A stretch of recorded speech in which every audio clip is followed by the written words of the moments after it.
Hi there, and welcome to our guide on JSTOR. JSTOR is one of the library databases that has the broadest range of coverage, which means that no matter your topic, no matter the subject you are searching in, you are likely to find something helpful on JSTOR.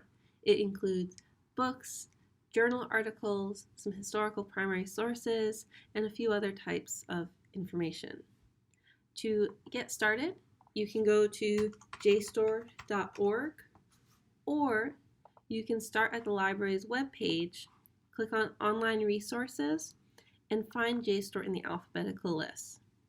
This is recommended if you are off campus because although there are a lot of things on JSTOR that are publicly available, if you go through Westminster College, there are additional sources that our institutional subscription gets you access to.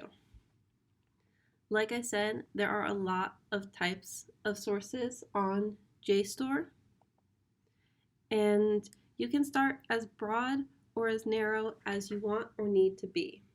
So I maybe have a good idea of my keywords, so I'm going to go for urban gardening and sustainable, because maybe I am looking at urban gardening as a sustainable agricultural practice. So I put urban gardening in quotation marks because it is going to search that as a phrase rather than as individual keywords.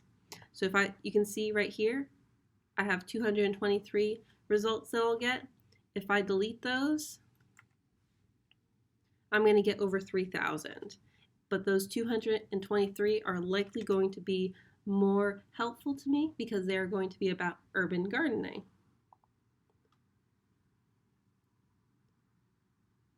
So when I search, I'll see my results sorted by relevance.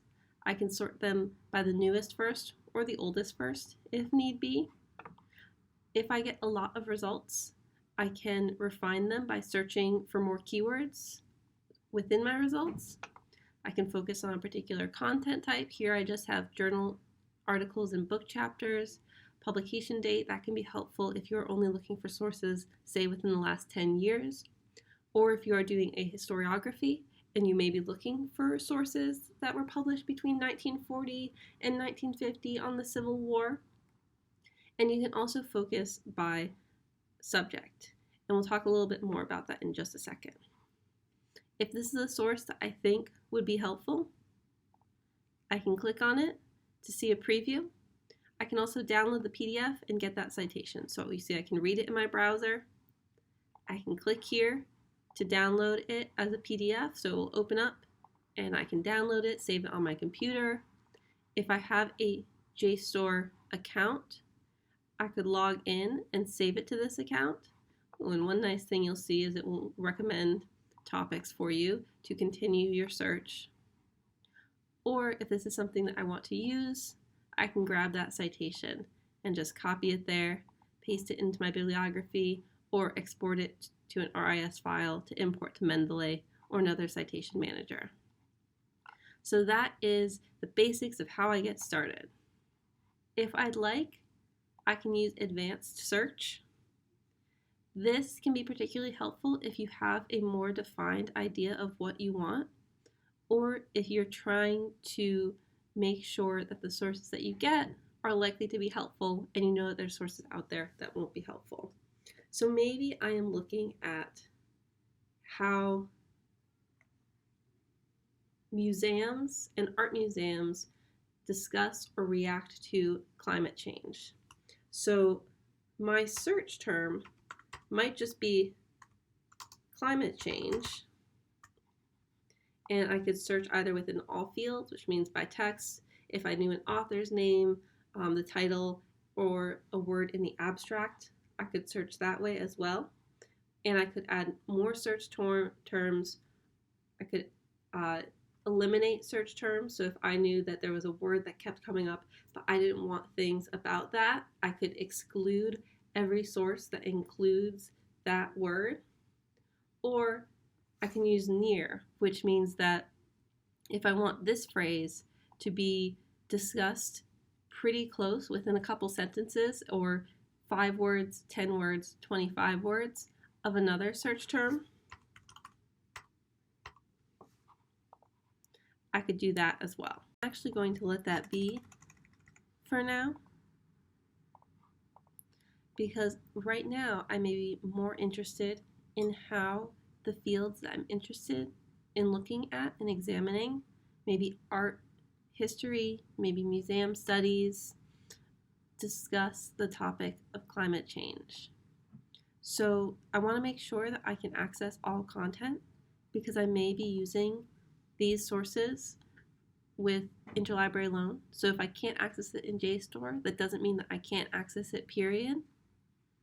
I might be looking for a particular article. Maybe I'm looking at just articles, maybe books, probably less interested in reviews, pamphlets, and research reports. I can focus the publication date, so maybe I'm only interested in things that have been published since 2004. I don't have an idea of what the journal title might be, but you can search within a particular journal in JSTOR using that. And here I'm going to use that journal filter. All journals in JSTOR are tagged with particular subjects and disciplines that they represent research in. I know that a search term like climate change is going to bring a lot from a lot of different fields. I'm not interested in aquatic sciences or biological sciences in this particular case, but I know that they're going to have a lot of sources on climate change that I want to filter out. So I'm going to click art and art history, maybe cultural studies, maybe communication studies, and I also want museum studies. So I can peruse this list of subjects to click only what I am interested in searching within, only those topics. And I can even expand them to look at the particular journals, which I'm not necessarily at that level, but you may be, depending on your research. So I'm going to click search, and now I'm only going to get the articles that talk about climate change in those disciplines. So climate change and museum collections, that might be a really helpful article for me. There we go. I can download it, I can access it, I can look at who is citing it and who it is citing, and it's also going to recommend some search terms that I can continue to search with. I also wanted to point out a few tools that JSTOR has. So if you are a student in, say, the humanities, maybe English or religion, the JSTOR Understanding series can be really helpful. What it does is it collects the sources that are on a particular topic. So you'll see if I am studying Paradise Lost, I don't know where to start. I can click here and see all 3,566 articles on JSTOR. Or if I'm analyzing the I Have a Dream speech, it is going to be show me the text. It is going to show me all the sources that cite it, as well as the sources that cite particular passages in this case. So if I know that I am only interested in people that have discussed this section of the speech or this section of the work, I can click there to see who has cited or quoted from that particular part of the source. That can be really helpful to help get me started. If I am already well on my way and I want to find a few other types of sources, I can use the text analyzer. And what the text analyzer does is you can upload your own draft or notes. JSTOR will look for keywords and recommend sources based on what you have already written. So it shows you, okay, an example that you can drag and drop. It's going to take a minute to look at the text, try to pull out what are the main words that you are using over and over again and the main concepts. And now it's going to show you its analysis and some results.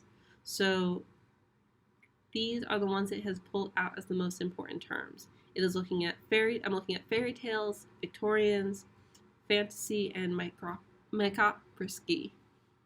Oh boy. And so it is going to show me some articles recommended based on those keywords and how strong they are in those keywords. So this can be particularly helpful if you've found some sources already, if you know that there are perhaps some more things out there, and you just want to see what that is. It will give you some insight into what your paper is actually about and some ones that may compare. So if I haven't found this source yet, it's probably one that I want to use. Here is your overview of JSTOR. I hope that has helped get you started. Please don't hesitate to reach out to the folks at McGill Library for any help with any part of your research. I hope you have a wonderful day.